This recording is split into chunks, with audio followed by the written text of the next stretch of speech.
kasobi sasulira mu Uganda tewaliwo kintu ekyasoboka kusasulira sente obuzibu bwokka bamulowooza nti nno ojja okukola ekintu nga takisasulidde mutabani wo kubanga amwyita mutabani wange mutabani wo odi etambula wagiwuliddeko konze sinnagiwulirako kanjikuweereze ogiwulire bwe yagimpereza nemukubira nemubuuza kale odi eno yali egenda wa koye simanyi nenange njiwulira kuno ng'etambula naye etabuse ezunga wangi nensirika nendowooza ekyokukola nekimbula ebiseera ebimu mukubira nemubuuza nti topi kino kibadde kitya saakuba nensirika nembivaako nembimma amazzi ebiseera ebisinga bw'obeera ng'olinawo kaako okulya nga katono bwe kati n'osanga omuntu ng'enjala emuluma ng'akaaba tomwesaasiza nti ng'olabye n'enjala bw'agambirawo nti mpaako kati bw'oba omanyi nti no tooyambe muntu tomwesembereza n'omwana agudde nga agudde bugwibi bye tomusaasira nga toyagala akaabe n'ensirika bw'ensirika ngenda okuyisaawo ennaku nga omukulu mulaba ku mukutu akola akatambi nti Sserwanja Julius Wankwe yatadde audio yange kyankoze bulungi nga sinnaba nakwewozaako nenfuna bangi nnyo abajja nga bannumba banvumye toli musajja mwesigwa muntu akoleza atya audio ye n'ogita nembuga ekyokubaddamu nga njogera ekigambo kimu bane audio sigimanyi naye nga tebakitegeera kyokka bw'oba mu kiseera kino bwe kiti nti buli muntu omwegendereza negwe wandizeemu ng'onyiize ofuba okwefuga kubanga ye muntu gwe weetaaga ku shoyo kati nga ndaba bulabi buli kimu kikyankalanye muli ne mmanya nti kati wano wendaga waliwo ekitali kituufu nga nsirika bwe bigenda okuggwa biti okwetooloola nga eyatadde audio nsooka kulya yakapalaga nenga kati ate neeno nze njitadde eyakapalaga eno gye baatadde ng'akolima nensirika eyatadde audio najja mu inbox yange eyata audio mutuufu najja mu inbox yange naŋŋamba ssebo mu audio audio eyo sinze nagita siggwe wagita nga bwe bagamba audio nze ngirinako obuvunaanyizibwa nze nagita oyo omusajja ng'ayogera bw'amala okuŋŋamba bw'atyo nempuliriza audio gyampeereza nensirika neŋŋanda kati walinza okuba waliwo omuzannyo wano gwe sitegeera nankubira ku makya leero nga ndi kumpe waabwe bankubidde akubidda ŋŋamba ssebo audio yange wagiwuliriza naye tewagize simanyi oba wanyiize olw'okuba nnata audio nsaba kunsonyiwa naye nnata audio nga nina ensonga zange ku mwami oyo nze nagita kati nange neebuuza lwaki ate yeesiba ku ggwe osegedde bw'oba oyagala simu ya mwami yo ngenda gikulu audio nzirinawa ng'agamba nti audio nze nazita okitegeera kati muli nensiriikirira nga neebuuza lwaki omukulu ono yandibadde ate aziteeka ku nze ng'amanyi gwe yaziweereza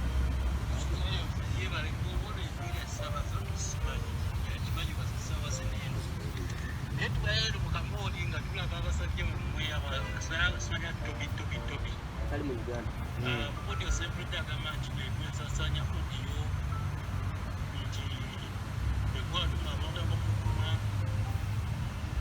naye ku audio eyo olaba etambula ku social media nga simanyi asaba obuyambi asaba audio eyo bambi ezagirako obuvunaanyizibwa era audio yagiweereza nze kennyininyini balina ensonga zaffe zetwogera nga mugamba biki twogera ye kennyini yekuba gye naweza audio eyo era oba oyagala kopi zonna yazikuwa kwaziteri emu teziri bbiri audio nzira nga nyingi za muntu omumala obwozige gennyininyini eyo byagamba nti tosimanya ati nasinaye muno wasasanyiza audio bikoze bitya audio bambi tolina nakimu kyomanyi muganda wange nze nkinzizeeyo okugamba ebyo bikozi nabye ngaali alitanye erinnya nti gwesasanyiza audio era kiba kyetaagisa okuweereza okukakafu nti si yegwe nja kukuweereza kyekituufu bikozi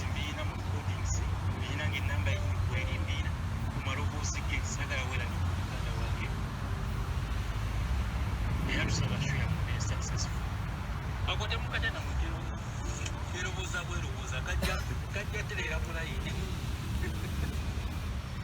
yatulya nabakadama nagamba nti esereze nokufunya abekadde akamu yazikozesa mu wiiki namba ali mu Buwarabu n'ogiwulira kati yagamba kati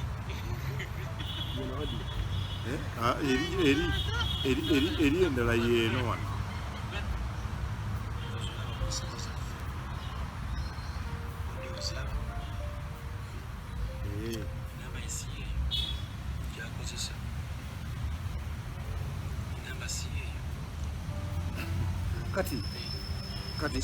kati kakala bwe ntuuka mu kwebuuza nti lwaki omuntu ono yandibadde atapininga nze gwamanyi tagiweerezangako nebuuza ensonga kwe kiva nebinsobera nembivaako kyokka ngenza okulaba nga ye tatudde ntegeera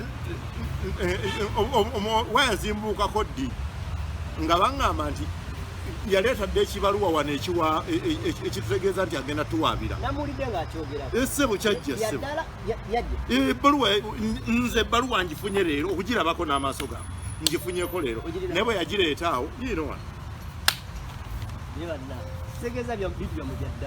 bwe yagireeta nga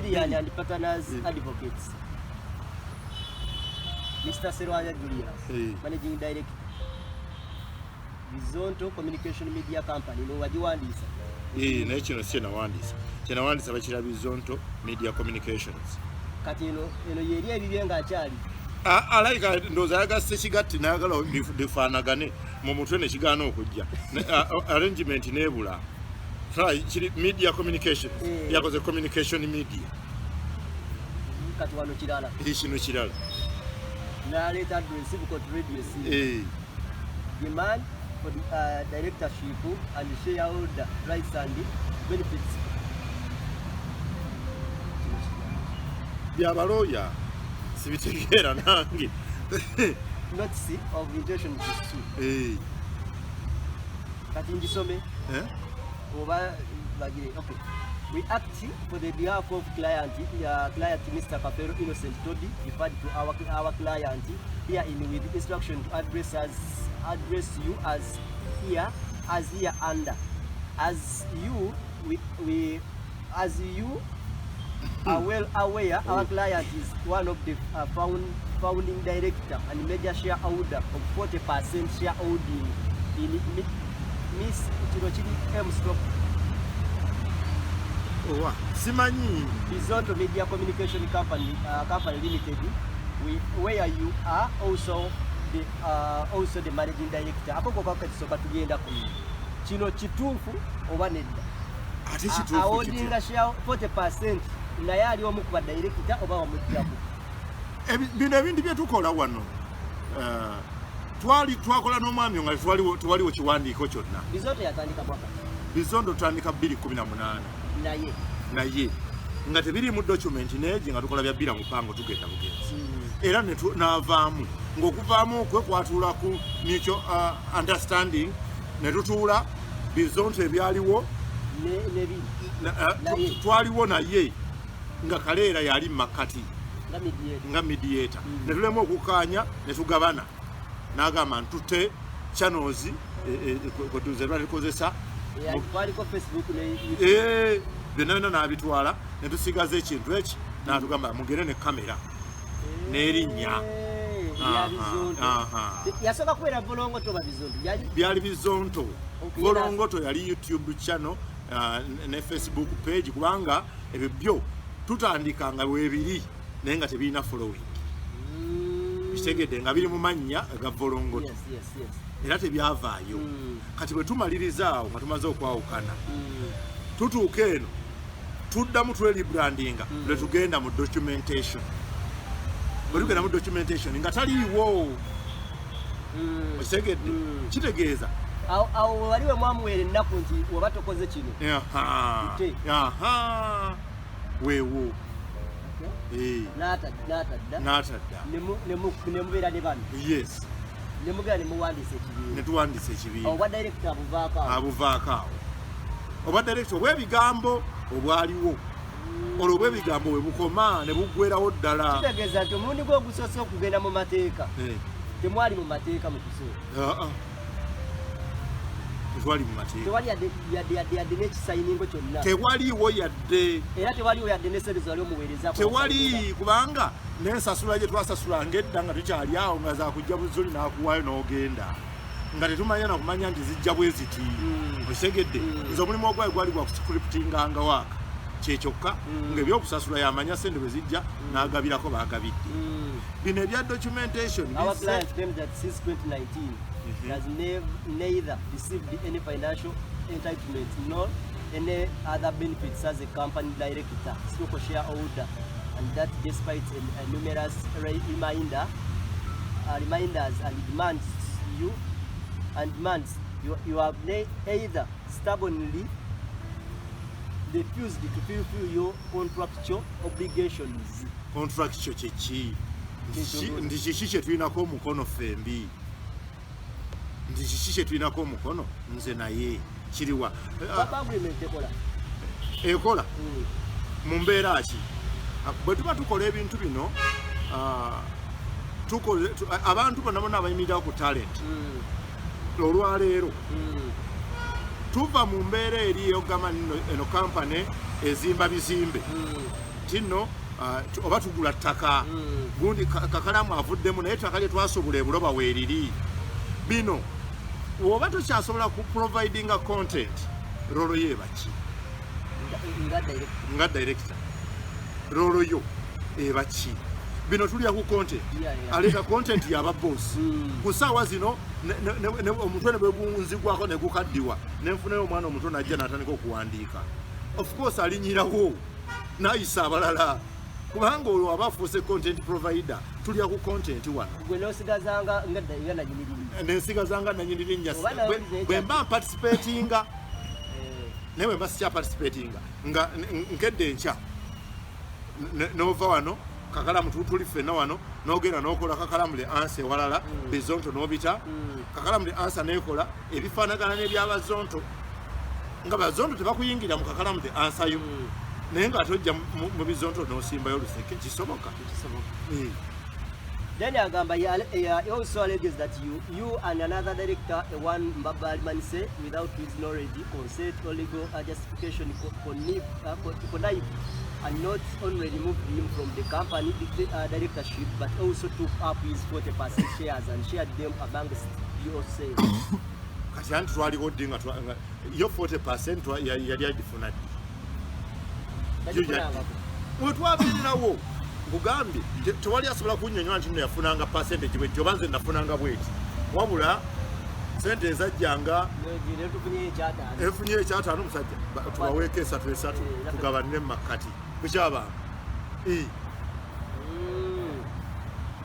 Our client also says that the company is preparing to stage its first grand comedy show, Double the Chitambiro City, on 11th November 2022 at Logogo Uma Hall, and the other in Mukono and Kasangati, without his involvement as one of the directors and major shareholders. Therefore, hereby inform you that the above action against our client are unlawful as the amount to breach of contract and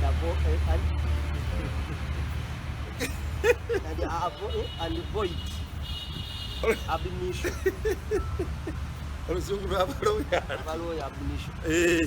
Kati issue eri nti tugenda tegeka show kwalinga artist era twamulanga yagaye mbuliro bamugamba mbi yabagamba akoleyo kugundi ku drop agibaweereze mu yabakubira sibenga muri ku internal affairs ne mumugamba alinda ku musajja abantu bayinza okwekyambirawo. Buli muntu yenna yakola drop teyasookanga kusaba lukusa. Buli muntu yenna ayagala okukola drop buuza abakomediani bonna n'abayimbi abaatwa drop tewaliwo yasaba lukusa. Buli muntu yakeeranga n'akola drop ye n'agiweereza buweereza tewaliwo. Omukulu oyo ku kalango kwali nga n'abamu bagenda okupafominga tebaliiko kalango twamusaako nga tugamba omuntu ono olugendo lwe twatandika naye lutuuse we lunyumira twandimwetaaze ku performance. In fact twali twagakola ekintu nga tukikola ffenna nga bwe twali tuyiseko mu Bizonto nga ffena twapiyalinga ku stage omulundi gumu naye bwe tutula mu meeting ne tukizuula nti ate abantu bayinza okukiraba obulala ye nabo nga tubaagala ngenda okuzuula nga bano abaakagenda abamu bali busy bali wala ate bagenda kufunika kati muli ne tugamba bwe tukozesa oli omu bano abawakati nga tebaliimu kiba kirabika bulala then awo tukigireko ddala ne tukireka